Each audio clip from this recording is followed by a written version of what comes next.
Now, more first-time buyers got onto the property ladder last year than at any time since 2007.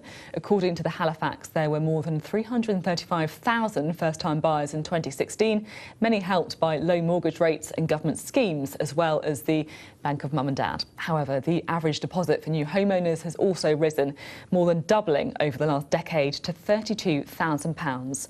Sky's Rebecca Williams met one first-time buyer in Bath. OK, James, come on in. And this is into the Muse house.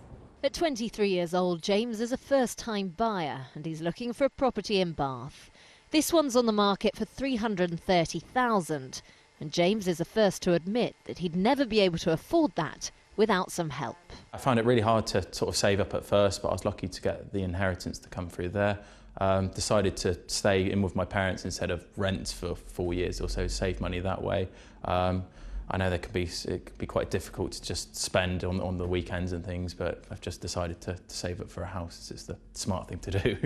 First-time buyers are at the highest level since 2007. In fact, there are around 335,000 of them in 2016.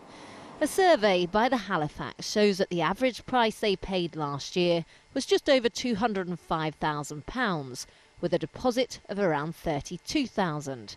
That compares to an eye-watering average house price of more than £400,000 in London, with a deposit of more than £100,000. We're seeing an inequality in first-time buyers as well. Those that have richer parents that are able to assist them financially against those that don't have parents that are wealthy, they then cannot get that deposit to buy a property and therefore are stuck with parents or on the rental market.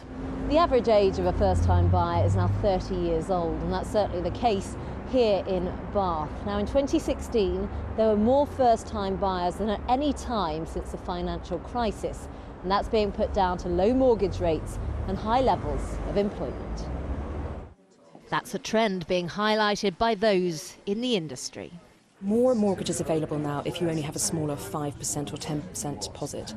Also, we have government schemes. The government has stepped in to really try and address this deposit gap that many first-time buyers are facing because house prices have risen so much over the last 10 years. So you have Help to Buy equity loan, Help to Buy mortgage guarantee. About 150,000 first-time buyers have benefited from those schemes in the last 3 years alone.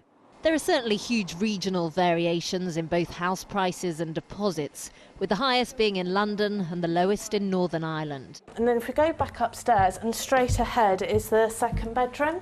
But for the likes of James, getting on the first rung of the property ladder is clearly a priority. Rebecca Williams, Sky News, Bath.